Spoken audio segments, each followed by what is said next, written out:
El gato negro. No espero ni pido que alguien crea en el extraño aunque simple relato que me dispongo a escribir. Loco estaría si lo esperara, cuando mis sentidos rechazan su propia evidencia. Pero no estoy loco y sé muy bien que esto no es un sueño. Mañana voy a morir y quisiera aliviar hoy mi alma. Mi propósito inmediato consiste en poner de manifiesto, simple, sucintamente y sin comentarios, una serie de episodios domésticos. Las consecuencias de esos episodios me han aterrorizado, me han torturado y, por fin, me han destruido. Pero no intentaré explicarlos. Si para mí han sido horribles, para otros resultarán menos espantosos que barrocos. Más adelante, tal vez, aparecerá alguien cuya inteligencia reduzca mis fantasmas a lugares comunes. Una inteligencia más serena, más lógica y mucho menos excitable que la mía, capaz de ver en las circunstancias que temerosamente describiré, una vulgar sucesión de causas y efectos naturales. Desde la infancia me destaqué por la docilidad y bondad de mi carácter. La ternura que abrigaba mi corazón era tan grande que llegaba a convertirme en objeto de burla para mis compañeros. Me gustaban especialmente los animales, y mis padres permitían tener una gran variedad. Pasaba a su lado la mayor parte del tiempo, y jamás me sentía más feliz que cuando les daba de comer y los acariciaba. Este rasgo de mi carácter creció conmigo y, cuando llegué a la virilidad, se convirtió en una de mis principales fuentes de placer. Aquellos que alguna vez han experimentado cariño hacia un perro fiel y sagaz no necesitan que me moleste en explicarles la naturaleza o la intensidad de la retribución que recibía. Hay algo en el generoso y abnegado amor de un animal que llega directamente al corazón de aquel que con frecuencia ha probado la falsa amistad y la frágil fidelidad del hombre. Me casé joven y tuve la alegría de que mi esposa compartiera mis preferencias. Al observar mi gusto por los animales domésticos, no perdía oportunidad de procurarme los más agradables de entre ellos. Teníamos pájaros, peces de colores, un hermoso perro, conejos, un monito y un gato. Este último era un animal de notable tamaño y hermosura, completamente negro y de una sagacidad asombrosa. Al referirse a su inteligencia, mi mujer, que en el fondo era no poco supersticiosa, aludía con frecuencia a la antigua creencia popular de que todos los gatos negros son brujas metamorfoseadas. No quiero decir que lo creyera seriamente, y solo menciono la cosa porque acabo de recordarla. Plutón, tal era el nombre del gato, se había convertido en mi favorito y mi camarada. Solo yo le daba de comer y él me seguía por todas partes en casa. Me costaba mucho impedir que anduviera tras de mí en la calle. Nuestra amistad duró así varios años, en el curso de los cuales enrojezco al confesarlo mi temperamento y mi carácter se alteraron radicalmente por culpa del demonio. Intemperancia. Día a día me fui volviendo más melancólico, irritable e indiferente hacia los sentimientos ajenos. Llegué, incluso, a hablar descomedidamente a mi mujer y terminé por infligirle violencias personales. Mis favoritos, claro está, sintieron igualmente el cambio de mi carácter. No solo los descuidaba, sino que llegué a hacerles daño. Hacia Plutón, sin embargo, conservé suficiente consideración como para abstenerme de maltratarlo, cosa que hacía con los conejos, el mono y hasta el perro cuando, por casualidad o movidos por el afecto, se cruzaban en mi camino. Mi enfermedad, empero, se agravaba, pues, ¿qué enfermedad es comparable al alcohol? Y finalmente el mismo Plutón, que ya estaba viejo y, por tanto, algo enojadizo, empezó a sufrir las consecuencias de mi mal humor. Una noche en que volvía a casa completamente embriagado, después de una de mis correrías por la ciudad, me pareció que el gato evitaba mi presencia. Lo alcé en brazos, pero, asustado por mi violencia, me mordió ligeramente en la mano. Al punto se apoderó de mí una furia demoníaca y ya no supe lo que hacía. Fue como si la raíz de mi alma se separara de golpe de mi cuerpo. Una maldad más que diabólica, alimentada por la ginebra, estremeció cada fibra de mi ser. Sacando del bolsillo del chaleco un cortaplumas, lo abrí mientras sujetaba al pobre animal por el pescuezo y, deliberadamente, le hice saltar un ojo. Enrojezco, escorazo, tiemblo mientras escribo tan condenable atrocidad. Cuando la razón retornó con la mañana, cuando hube disipado en el sueño los vapores de la orgía nocturna, sentí que el horror se mezclaba con el remordimiento ante el crimen cometido. Pero mi sentimiento era débil y ambiguo, no alcanzaba a interesar al alma. Una vez más me hundí en los excesos y muy pronto ahogué en vino los recuerdos de lo sucedido. El gato, entretanto, mejoraba poco a poco. Cierto que la órbita donde faltaba el ojo presentaba un horrible aspecto, pero el animal no parecía sufrir ya. Se paseaba, como de costumbre, por la casa, aunque, como es de imaginar, huía aterrorizado al verme.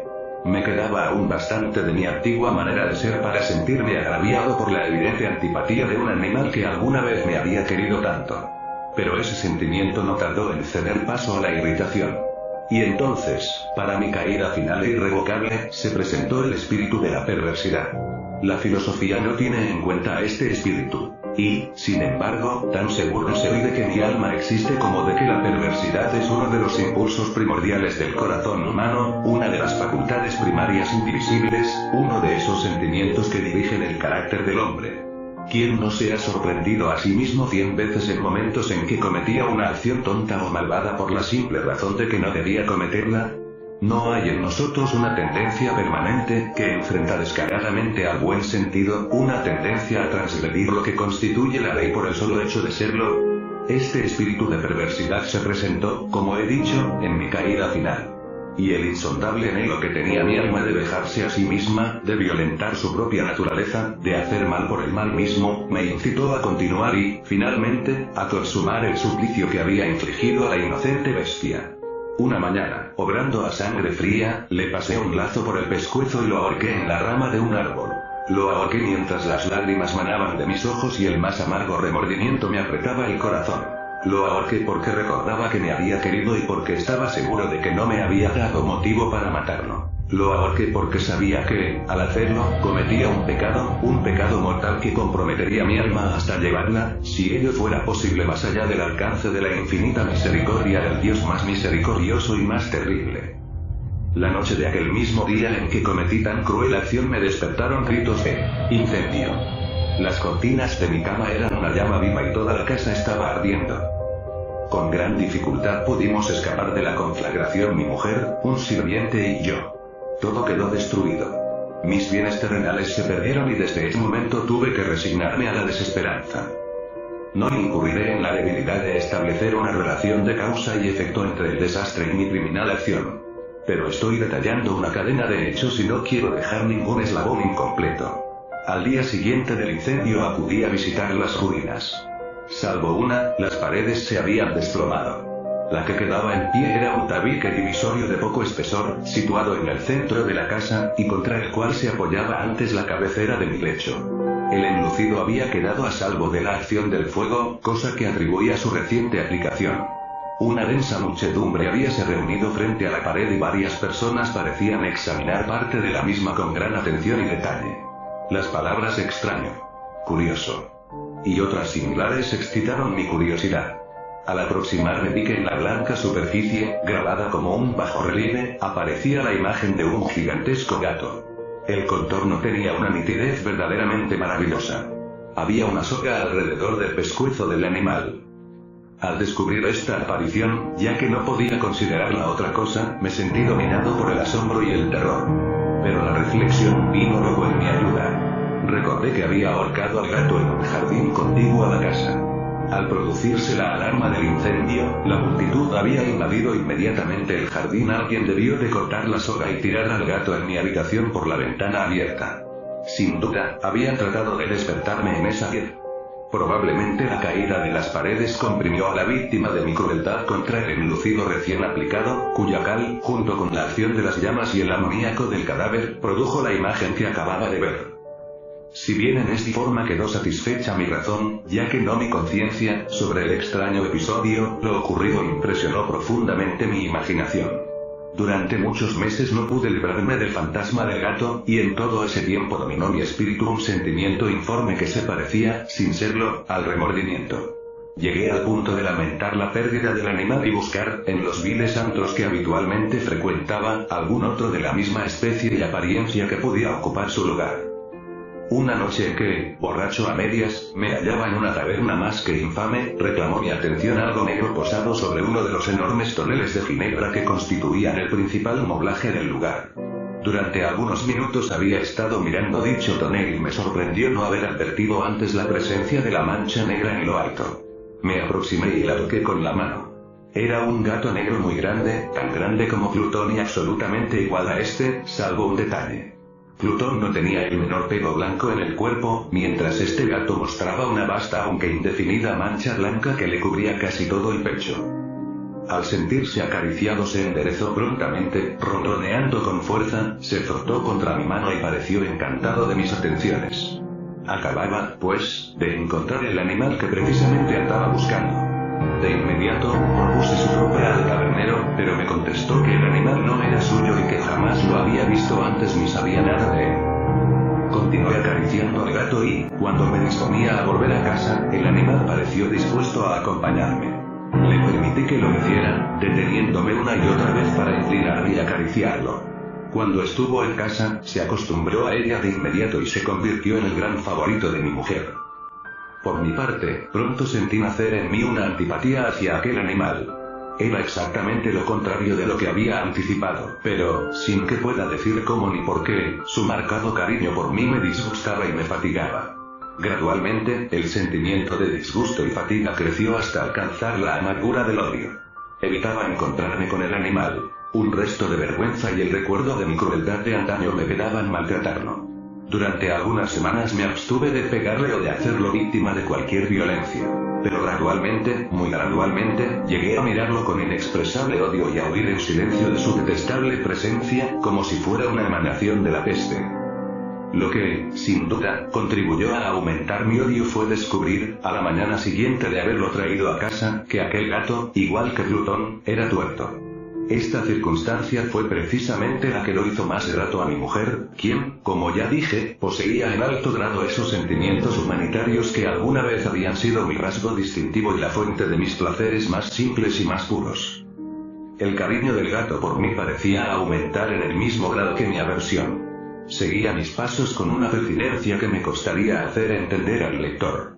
Dondequiera que me sentara venía a olvidarse bajo mi silla o saltaba a mis rodillas, prodigándome sus odiosas caricias. Si echaba a caminar, se metía entre mis pies, amenazando con hacerme caer, o bien clavaba sus largas y afiladas uñas en mis ropas, para poder trepar hasta mi pecho. En esos momentos, aunque ansiaba aniquilarlo de un solo golpe, me sentía paralizado por el recuerdo de mi primer crimen, pero sobre todo, quiero confesarlo ahora mismo, por un espantoso temor al animal. Aquel temor no era precisamente mío de un mal físico y, sin embargo, me sería imposible definirlo de otra manera. Me siento casi avergonzado de reconocer, sí, aún en esta celda de criminales me siento casi avergonzado de reconocer que el terror, el espanto que aquel animal me inspiraba, era intensificado por una de las más insensatas quimeras que sería dado concebir. Más de una vez mi mujer me había llamado la atención sobre la forma de la mancha blanca de la cual ya he hablado, y que constituía la única diferencia entre el extraño animal y el que yo había matado. El lector recordará que esta mancha, aunque grande, me había parecido al principio de forma indefinida. Pero gradualmente, de manera tan imperceptible que mi razón luchó durante largo tiempo por rechazarla como fantástica, la mancha fue asumiendo un contorno de rigurosa precisión. Representaba ahora algo que me estremezco al nombrar, y por ello odiaba, temía y hubiera querido librarme del monstruo si hubiese sido capaz de atreverme. Representaba, digo, la imagen de una cosa atroz, siniestra. La imagen del patíbulo. Oh lúgubre y terrible máquina del horror y del crimen, de la agonía y de la muerte. Me sentí entonces más miserable que todas las miserias humanas. Pensar que una bestia, cuyo semejante había yo destruido desdeñosamente, una bestia era capaz de producir tan insoportable angustia en un hombre creado a imagen y semejanza de Dios. Ay, ni de día ni de noche pude ya gozar de la bendición del reposo. De día, aquella criatura no me dejaba un instante solo. De noche, despertaba hora a hora de los más horrorosos sueños, para sentir el ardiente aliento de la cosa en mi rostro y su terrible peso, pesadilla encarnada de la que no me era posible desprenderme, apoyado eternamente sobre mi corazón. Bajo el agobio de tormentos semejantes, sucumbió en mí lo poco que me quedaba de bueno. Solo los malos pensamientos disfrutaban ya de mi intimidad, los más tenebrosos, los más perversos pensamientos. La melancolía habitual de mi humor creció hasta convertirse en aborrecimiento de todo lo que me rodeaba y de la entera humanidad. Y mi pobre Nipor, que de nada se quejaba, llegó a ser la habitual y paciente víctima de los repentinos y frecuentes arrebatos de ciega cólera a que me abandonaba. Cierto día, para cumplir una tarea doméstica, me acompañó al sótano de la vieja casa donde nuestra pobreza nos obligaba a vivir. El gato me siguió mientras bajaba la empinada escalera y estuvo a punto de tirarme cabeza abajo, lo cual me exasperó hasta la locura. Alzando un hacha y olvidando en mi rabia los pueriles temores que hasta entonces habían detenido mi mano, descargué un golpe que hubiera matado instantáneamente al animal de haberlo alcanzado. Pero la mano de mi mujer detuvo su trayectoria. Entonces, llevado por su intervención a una rabia más que demoníaca, me zafé de su abrazo y le hundí el hacha en la cabeza. Sin un solo quejido, cayó muerta a mis pies. Cumplido este espantoso asesinato, me entregué al punto y con toda sangre fría a la tarea de ocultar el cadáver. Sabía que era imposible sacarlo de casa, tanto de día como de noche, sin correr el riesgo de que algún vecino me observara. Diversos proyectos cruzaron mi mente. Por un momento pensé en descuartizar el cuerpo y quemar los pedazos. Luego se me ocurrió cavar una tumba en el piso del sótano. Pensé también si no convenía arrojar el cuerpo al pozo del patio o meterlo en un cajón, como si se tratara de una mercadería común, y llamar a un mozo de cordel para que lo retirara de casa. Pero, al fin, di con lo que me pareció el mejor expediente y decidí emparedar el cadáver en el sótano, tal como se dice que los monjes de la Edad Media emparedaban a sus víctimas. El sótano se adaptaba bien a este propósito. Sus muros eran de material poco resistente y estaban recién revocados con un mortero ordinario, que la humedad de la atmósfera no había dejado endurecer. Además, en una de las paredes se veía la saliencia de una falsa chimenea, la cual había sido rellenada y tratada de manera semejante al resto del sótano. Sin lugar a dudas, sería muy fácil sacar los ladrillos en esa parte, introducir el cadáver y tapar el agujero como antes, de manera que ninguna mirada pudiese descubrir algo sospechoso. No me equivocaba en mis cálculos. Fácilmente saqué los ladrillos con ayuda de una palanca y, luego de colocar cuidadosamente el cuerpo contra la pared interna, lo mantuve en esa posición mientras aplicaba de nuevo la mampostería en su forma original. Después de procurar mi argamasa, arena y cerda, preparé un enlucido que no se distinguía del anterior y revoqué cuidadosamente el nuevo enladrillado. Concluida la tarea, me sentí seguro de que todo estaba bien. La pared no mostraba la menor señal de haber sido tocada. Había barrido hasta el menor fragmento de material suelto. Miré en torno, triunfante, y me dije aquí, por lo menos, no he trabajado en vano. Mi paso siguiente consistió en buscar a la bestia causante de tanta desgracia, pues al final me había decidido a matarla. Si en aquel momento el gato hubiera surgido ante mí, su destino habría quedado sellado, pero, por lo visto, el astuto animal, alarmado por la violencia de mi primer acceso de cólera, se cuidaba de aparecer mientras no cambiara mi humor. Imposible describir o imaginar el profundo, el maravilloso alivio que la ausencia de la detestada criatura trajo a mi pecho. No se presentó aquella noche, y así, por primera vez desde su llegada a la casa, pude dormir profunda y tranquilamente. Sí, pude dormir, aun con el peso del crimen sobre mi alma. Pasaron el segundo y el tercer día y mi atormentador no volvía. Una vez más respiré como un hombre libre. Aterrado, el monstruo había huido de casa para siempre. Ya no volvería a contemplarlo. Gozaba de una suprema felicidad, y la culpa de mi negra acción me preocupaba muy poco. Se practicaron algunas averiguaciones, a las que no me costó mucho responder. Incluso hubo una perquisición en la casa. Pero, naturalmente, no se descubrió nada. Mi tranquilidad futura me parecía asegurada. Al cuarto día del asesinato, un grupo de policías se presentó inesperadamente y procedió a una nueva y rigurosa inspección. Convencido de que mi esconderijo era impenetrable, no sentí la más leve inquietud. Los oficiales me pidieron que los acompañara en su examen. No dejaron hueco ni rincón sin revisar. Al final, por tercera o cuarta vez, abejaron al sótano. Los seguí sin que me temblara un solo músculo. Mi corazón latía tranquilamente, como el de aquel que duerme en la inocencia. Me paseé de un lado al otro del sótano. Había cruzado los brazos sobre el pecho y andaba tranquilamente de aquí para allá. Los policías estaban completamente satisfechos y se disponían a marcharse. La alegría al corazón era demasiado grande para reprimirla. Ardía en deseos de decirles, por lo menos, una palabra como prueba de triunfo y confirmar doblemente mi inocencia. Caballeros, dije, por fin, cuando el grupo subía la escalera, me alegro mucho de haber disipado sus sospechas. Les deseo felicidad y un poco más de cortesía. Dicho sea de paso, caballeros, esta casa está muy bien construida. En mi frenético deseo de decir alguna cosa con naturalidad, casi no me daba cuenta de mis palabras.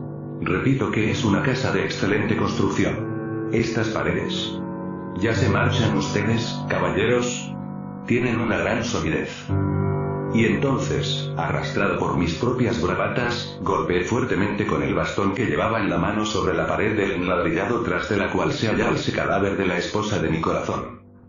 Que Dios me proteja y me libre de las garras del archidemonio. Apenas había cesado el eco de mis golpes cuando una voz respondió desde dentro de la tumba. Un quejido, sordo y entrecortado al comienzo, semejante al sollozar de un niño, que luego creció rápidamente hasta convertirse en un largo, agudo y continuo alarido, anormal, como inhumano, un aullido, un clamor de lamentación, mitad de horror, mitad de triunfo, como solo puede haber brotado en el infierno de la garganta de los condenados en su agonía y de los demonios exultantes en la condenación. Hablar de lo que pensé en ese momento sería locura. Presa de vértigo, fui tambaleándome hasta la pared opuesta. Por un instante el grupo de hombres en la escalera quedó paralizado por el terror. Luego, una docena de robustos brazos atacaron la pared que cayó de una pieza.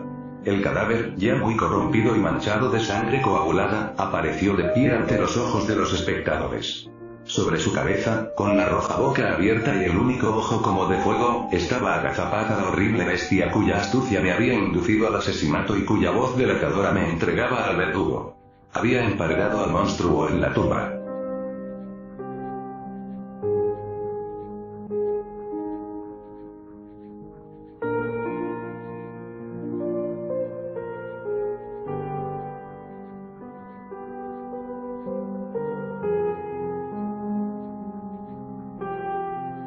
No olvidéis darle al pulgar arriba y a suscribirte para recibir más series. Dejad en los comentarios alguna duda o petición sobre otro libro o algún tema para poder ayudaros o investigar sobre ello.